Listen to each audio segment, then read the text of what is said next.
1971 war हमको भूलना नहीं चाहिए। 300 में से 220 सीटें जीतना और उसको एक ही दिन के आंदोलन में निकाल देना, इससे बड़ी डेमोक्रेसी की हार आज तक कभी नहीं हुई। 1.3 करोड़ हिंदूज जो बांग्लादेश में हैं, आज उनको खतरा है। चाइना, पाकिस्तान, अमेरिका से बिल्कुल घबराने की जरूरत नहीं है। अरे 71 वॉर में पूरा बांग्लादेश हमारे नीचे था। बंग भूमि आंदोलन, ये वो आंदोलन था जिसमें हिंदू गणराज्य की स्थापना करने की बात थी। ये दिन कभी न कभी तो आना है। पहले रोहिंग्या जाए, फिर बांग्लादेशी जाए, अब हिंदू जाएंगे। कहाँ रखेंगे आप इनको? हम वो नेहरू जी की गलती, क्यों 71 वॉर की इंदिरा की गलती आज हम फिर दोबारा रिपीट कर रहे हैं। अमेरिका एक बिजनेस कंट्री है, अमेरिका वफादार बिल्कुल नहीं है। रशिया फिर भी आपका मदद कर सकता है। इंडिया एक हिंदू राष्ट्र है और हिंदू राष्ट्र रहना चाहिए। बांग्लादेश में इस समय जो हालात पनप रहे हैं वो खासे जो है चिंता वाले विषय बने हुए हैं। खास तौर से वहाँ की जो सबसे बड़ी माइनॉरिटी कम्युनिटी जो है, हिंदू जो कम्युनिटी है वहाँ की, उसके लिए तो वहाँ पर जो है किस तरह का अत्याचार उनके ऊपर किया जा रहा है और किस तरीके से वो लोग रियून किए जा रहे हैं। वहाँ पर एक तरीके से उनको खदेड़ने की कोशिश है और जितनी बड़ी संख्या में जो है भारत बांग्लादेश सीमा पर वो लोग जुटे हुए हैं, वो भी अपने आप में चर्चाओं का विषय बना है। एक और इसमें महत्वपूर्ण पहलू ये है कि जो अमेरिका है और चाइना खास तौर से जो है बांग्लादेश को जो है एक स्ट्रैटेजिक पॉइंट के तौर पर कहीं ना कहीं विकसित करने की कोशिश कर रहे हैं, वहां पर जो है अपना वर्चस्व कायम करने की कोशिश कर रहे हैं। इसका जो एक दूरगामी इम्पैक्ट, एक दूरगामी प्रभाव जो है भारत पर किस तरीके से पड़ सकता है, उन तमाम पहलुओं पर हम आपसे बात करेंगे। और हमारे साथ हमारे जो खास मेहमान हैं, retired major general Ranjit Singh साहब, उनसे हम थोड़ा सा इनकी टेक्निकलिटीज को समझेंगे कि आखिर ये तमाम चीज़ें हो किस तरीके से रही हैं और भारत के लिए ये कैसा माकूल वक्त है जब भारत को कोई स्ट्रॉन्ग स्टेप यहाँ पर लेने की आवश्यकता है। रंजीत सिंह साहब, आपका स्वागत है एनबीटी में। थैंक यू मिस्टर राम, बहुत बहुत धन्यवाद। देखिए, मैं आपको एक बात बता देना चाहता हूँ। 1971 वॉर हमको भूलना नहीं चाहिए। 93,000 प्रिजनर्स जो इंडियन आर्मी ने सरेंडर करवाए थे, उसके पश्चात 3 tenure Sheikh Hasina prime minister रही और स्ट्रॉन्ग प्राइम मिनिस्टर है। 300 में से 220 सीटें जीतना और उसको एक ही दिन के आंदोलन में निकाल देना, इससे बड़ी डेमोक्रेसी की हार आज तक कभी नहीं हुई। क्योंकि शेख हसीना प्रो इंडिया है, इंडिया के काफ़ी प्रोजेक्ट बांग्लादेश में चल रहे हैं, इंडियन आर्मी की मदद है, इंडिया के विद्यार्थी वहाँ पढ़ाई कर रहे हैं। चाइना, अमेरिका और पाकिस्तान का बांग्लादेश में इंटरेस्ट है और हमारा बहुत बड़ा इंटरेस्ट है। 1.3 करोड़ हिंदूज जो बांग्लादेश में हैं, आज उनको खतरा है। जो JNK में हुआ था, जो 47 में हिंदुओं के साथ हुआ था, अब जो हिंदुओं के साथ बांग्लादेश में वही होने वाला है। मेरी सरकार से ये रिक्वेस्ट है, अगर आपने ड्रास्टिक स्टेप नहीं लिया, चाइना, पाकिस्तान, अमेरिका से बिल्कुल घबराने की जरूरत नहीं है। इंडियन आर्मी, नेवी, एयरफोर्स सक्षम है। आप सिर्फ उनको सपोर्ट कीजिए और जो मैं बता रहा हूँ, या तो ऊपर के गंगा और ब्रह्मपुत्रा के बीच के इलाके को चॉप आउट कर लीजिए या चिटागोंग के इलाके को पकड़ लीजिए। अरे 71 वॉर में पूरा बांग्लादेश हमारे नीचे था, तो क्या 2 स्टेट को हम नहीं ले सकते? हमारे हिंदुओं को वहाँ एडजस्ट नहीं कर सकते? ये बहुत बड़ी समस्या है भारत के लिए और ये भारत के लिए बहुत बड़ा मौका है। स्ट्रॉन्ग स्टेप लेना होगा, स्ट्रॉन्ग डिसीजन लेना होगा, नहीं तो आने वाले समय में इंडिया के हिंदुओं के साथ भी यही होगा। ये मैं आपको वार्निंग देना चाहता हूँ। जी बिल्कुल, यहाँ पर एक बहुत बड़ी बात आपने यहाँ पर कही है। और दूसरी बात है कि 1971 वॉर की जब आप बात करें तो 1973 के उस दौर को हम नहीं भूल सकते, जब वहाँ की जो हिंदू कम्युनिटी के कुछ बड़े लीडर्स ने एक बड़े मूवमेंट को स्टार्ट किया था। मूवमेंट का नाम दिया गया था बंग भूमि आंदोलन। ये वो आंदोलन था जिसमें हिंदू गणराज्य की स्थापना करने की बात थी बांग्लादेश को टुकड़े करने के बाद। तो इस तरह की बातें वहां पर उठ खड़ी हुई थी। तो हालांकि आप जैसा कि कह रहे हैं कि उस समय भारत ने जो है वो मौका गंवा दिया, लेकिन अब जबकि हम देख रहे हैं कि अमेरिका भी और साथ में चाइना भी जिस तरीके से अपना वर्चस्व वहां पर कायम करने की कोशिश कर रहा है, क्या हम ये मान करके चलें कि अब भारत के लिए एक ऐसा मौका आ गया है जब भारत को एक बड़ा स्टेप लेना चाहिए, एक बड़ा फैसला करने की आवश्यकता है यहाँ पर? और क्या एक, हालांकि मैं बहुत दूर की बात कर रहा हूँ, क्या भारत वॉर की सिचुएशन में आ सकता है? क्या ऐसा संभव है?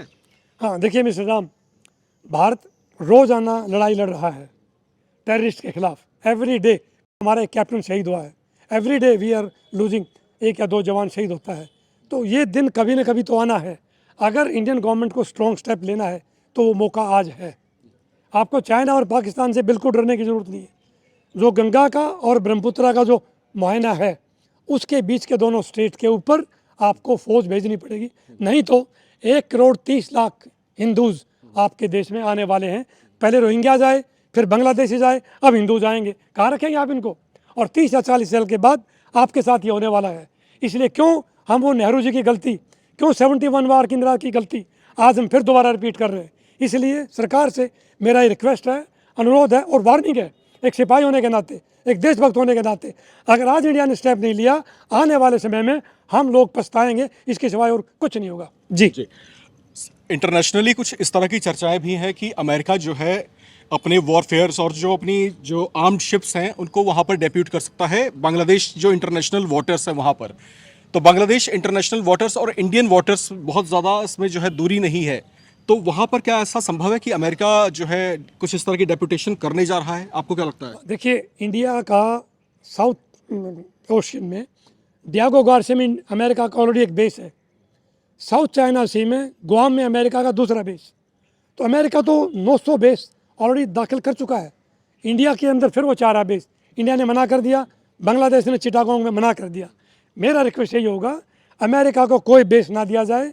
अमेरिका एक बिजनेस कंट्री है, अमेरिका वफादार बिल्कुल नहीं है। रशिया फिर भी आपका मदद कर सकता है। बांग्लादेश, इंडिया और म्यांमार मिल करके कोई अमेरिका को बेस ना दे, और अमेरिकन आर्मी का जो मैंने आपको बताया है, चिटागोंग को लीजिए और एक अलग हिंदू स्टेट बना दीजिए, तो आपका बर्मा से चिटागोंग और हुगली की तरफ अलग से एक एक्सिस खुल जाएगा। इसके पश्चात चाइना, अमेरिका आपका कुछ नहीं कर सकते। जय हिंद।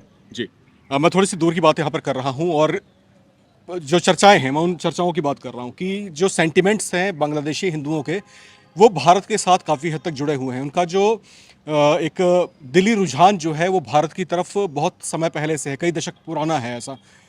क्या अगर ऐसी कोई सिचुएशन बनती है कि अगर उनको वाकई में वहाँ से खदेड़ने की कोशिश की जाती है, तो क्या ऐसी कोई सिचुएशन बन सकती है किसी हालात में कि भारत जो है या तो अपने द्वार खोल दे उनके लिए, लेकिन वो भी संख्या बहुत बड़ी है, तो कितने हिंदू हम ले पाएंगे?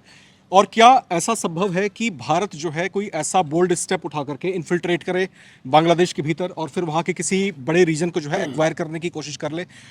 हालांकि अभी इस तरह की जो है आधिकारिक तौर से चर्चाएं तो नहीं है, लेकिन जो वर्ल्ड वाइड जो चर्चाएं इस समय चल रही हैं उसको हम दरकिनार नहीं कर सकते, वो भी चर्चाओं का विषय बनी है। एक डिफेंस एक्सपर्ट होने के नाते आपको क्या लगता है, क्या ऐसा पॉसिबल है? मैं आपको पहले 1947 की बैकग्राउंड देता हूँ। 47 में जो पार्टीशन था वो धर्म के आधार पर हुआ था।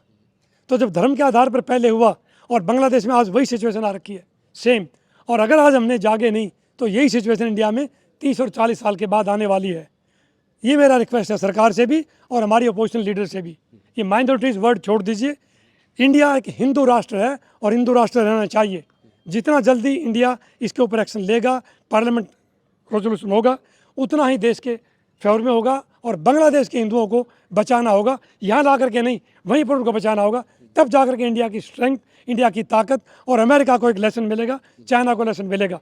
नहीं तो आने वाले समय में इंडिया की जो हालत है इससे भी बदतर होगी। जी चलते चलते एक आखिरी सवाल आपसे और यहाँ पर लेना चाहूँगा, एक डिफेंस एक्सपर्ट होने के नाते और क्योंकि भारतीय सेना में आप बहुत वरिष्ठतम पद पर रहे हैं, उस नज़रिए से भी कई दशक लंबा आपका अनुभव रहा है भारतीय सेना में, तो एक डिफेंस एक्सपर्ट होने के नाते आप भारत की जो सरकार है उसको क्या सुझाव आप देना चाहेंगे कि इस समय आपको बांग्लादेश के परिप्रेक्ष्य में ये कदम उठाना चाहिए, ये फैसला लेना चाहिए? अगर मैं ऐसे 1 या 2 फैसलों की बात करता हूँ तो आपका सजेशन सेंट्रल गवर्नमेंट को क्या रहेगा?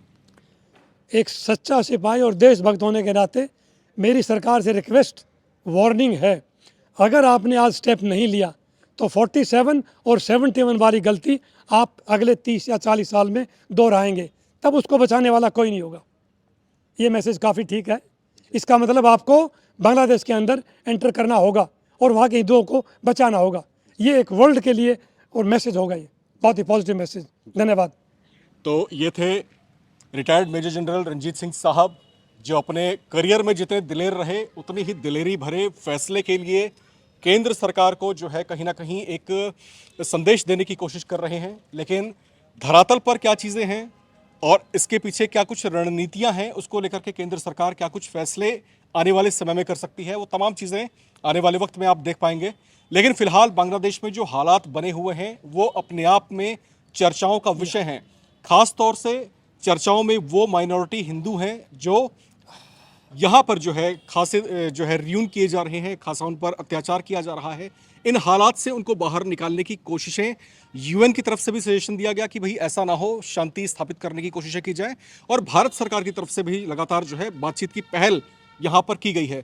लेकिन अब होता क्या है, उसके लिए आपको और हमें थोड़ा सा और इंतजार करना पड़ेगा, क्योंकि भारत बिल्कुल नहीं चाहेगा कि जो रीजन है बांग्लादेश का, वहां पर जो है चाइना और अमेरिका का जो पकड़ है वो बढ़ती चली जाए। तो फिलहाल यहां पर हम आपसे इजाजत लेना चाहेंगे, और पल पल की अपडेट्स के लिए आपके साथ, आपके बीच हम फिर से हाजिर होंगे। तब तक के लिए मुझे, राम विश्वकर्मा को दीजिए इजाजत। नमस्कार। थैंक यू, जय हिंद।